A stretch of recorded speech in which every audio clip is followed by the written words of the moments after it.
pouvez aisément imaginer le bonheur et la satisfaction qui m'animent en ce jour qui consacre l'ouverture officielle de la deuxième édition du Salon national du livre, ici à Dakar, sur cette belle place du souvenir africain.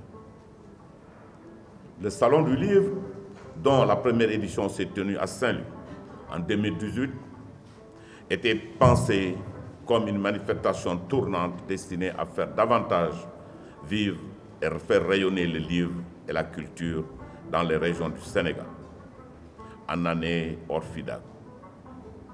La pandémie de Covid-19, qui a bouleversé toutes les programmations et bien des certitudes, nous a empêchés d'organiser l'édition habituelle de la foire, mais a imposé, comme une évidence, la tenue du Salon national du livre à la suite du succès remarqué de la première édition.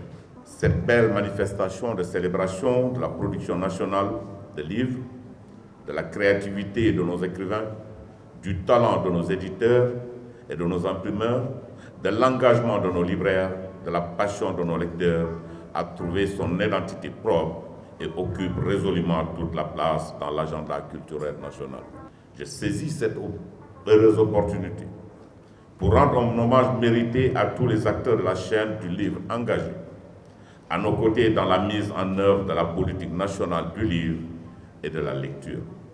Mesdames et messieurs, les politiques que nous définissons, les plans que nous élaborons, les actions que nous menons n'auraient de sens sans l'engagement patriotique des acteurs du livre et sans le talent et la créativité de nos écrivains. Il faut s'en féliciter.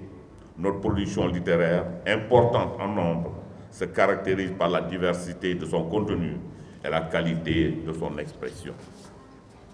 Cette année 2021, nous avons eu la grande satisfaction de voir certains de nos écrivains de talent obtenir des distinctions prestigieuses au niveau international.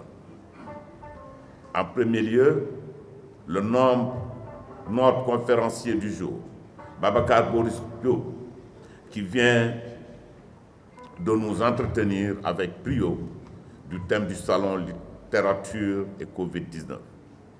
Cet écrivain de grande renommée, aux convictions fortes, s'est en effet vu décerner le prix Nuftar 2022 pour son roman Mourambi, le livre des ossements.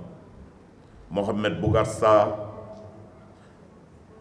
jeune écrivain de 31 ans, est le premier écrivain d'Afrique subsaharienne à obtenir le prix Goncourt pour son roman plus célèbre Mémoire des hommes.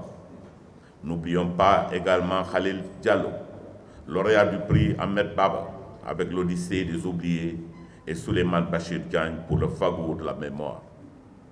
David Diop pour son prix international Booker 2021 pour son roman Frères d'âme. Au niveau national, je ne peux manquer de nous noter encore avec satisfaction la connexion de plus en plus visible entre le livre et les médias, avec des productions d'émissions de qualité entièrement ou partiellement consacrées au livre. Le livre et la lecture ont en effet besoin de promotion autant pour gagner de nouveaux publics de lecteurs que pour permettre aux écrivains et à tous les autres acteurs de la filière du livre de vivre décemment de leur travail. C'est dans cette dynamique de soutien au secteur culturel rudement affecté par la pandémie que son Excellence, Monsieur le Président de la République, a généreusement dégagé, dans le cadre du fonds Covid-19, une enveloppe de 3 milliards, dont 200 millions pour le sous-secteur du livre et de la lecture.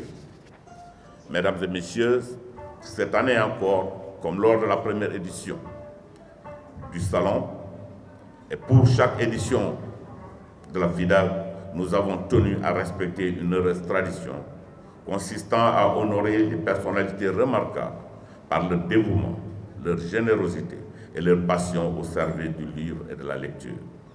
Au premier lieu, j'adresse mes vives félicitations au comité scientifique pour avoir porté son choix sur l'éminent professeur Amadou Ly comme parrain de la deuxième édition du Salon national du livre.